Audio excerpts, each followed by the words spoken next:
Cold Case Chronicle, episode number 107, The Disappearance of Adam Castillo.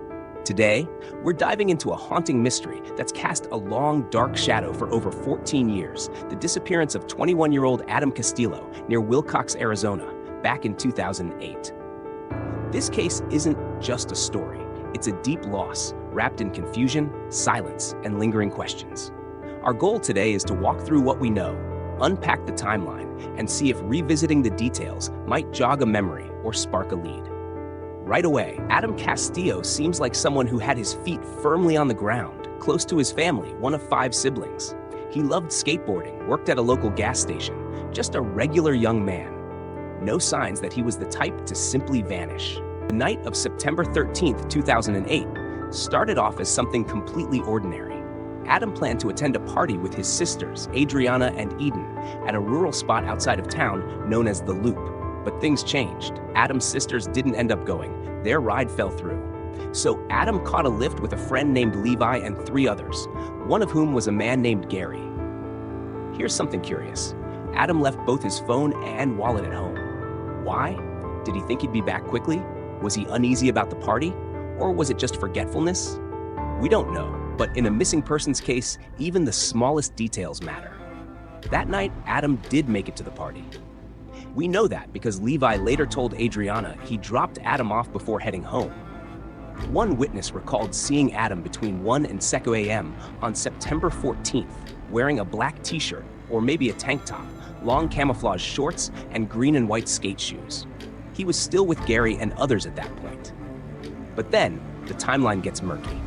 There was a report that Adam may have left the party with an unidentified woman in a Honda. That conflicts with other accounts. And that's not unusual. Witness memories get fuzzy, especially after a long night with alcohol in the early morning hours. But things took an eerie turn the next day. On September 14th, Gary, the same man who was with Adam the night before, showed up at the Castillo family's home, and he was badly burned. Face injuries. Serious. He asked Adam's sister, Adriana, "Where's Adam?" Then added something deeply unsettling. "If your brother does come home, tell him thank you. He might have saved my life." That line would hang in the air for years. According to later reports, Gary had been burned in the bonfire at the party. Some claimed he fell in. Others weren't so sure. Some suggested he was pushed.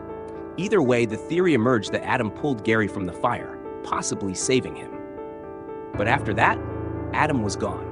His parents went out to the party site themselves. All they found were the remains of a bonfire, empty beer cans, scattered trash, no signs of Adam, no clues, nothing. They reported him missing the next day, Monday, September 15th. And then the rumors began. Small towns can be tight-knit, but also tight-lipped. Whispers surfaced, talk of a drug dispute, or that Adam's involvement in the fire incident may have made him a target.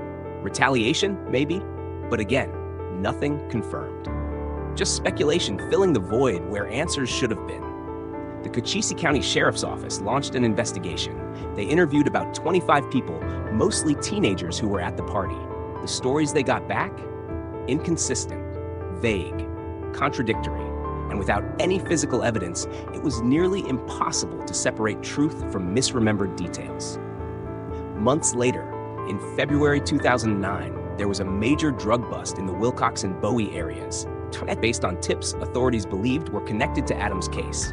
It led to arrests and drug seizures, but no new information about Adam.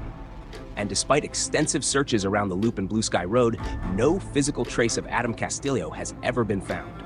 Not a piece of clothing, not a shoe, not a single clue. It's as if he vanished into thin air. But the case is still open. Cochise County has kept Adam's file active. They've identified 3 men as investigative leads, not suspects, but individuals of interest. And there's been recent contact between law enforcement and the Castillo family. They haven't given up. Adam's family, especially his sisters, have fought to keep his story alive. His sister Adriana has spoken at length about how close they were. His other sister, Cassandra, along with their mother, launched a grassroots effort, posting flyers, starting social media pages, even reaching out to Dateline for coverage. They believe people in Willcox know something, and maybe they do. Adam Castillo was last seen around 2 a.m. on September 14, 2008, near the Kansas settlement area by Blue Sky Road. He was 21 years old, Hispanic, about 5'6", 145 pounds, brown eyes, short brown hair, and scars on his forearm and the back of his head. He sometimes wore glasses, but they were left behind that night. If you know anything, even a small detail you didn't think mattered at the time, please contact the Cochise County Sheriff's Office at 520-803-328. That one memory, that one conversation, that one tip could bring a family the peace they've been waiting nearly a decade and a half for, because someone out there knows what happened, and it's time. Thanks for watching. If you enjoyed the video, don't forget to like, subscribe, and hit that notification bell so you never miss an upload. Got thoughts or theories? Drop them in the comments below. I love hearing from you. See you in the next one.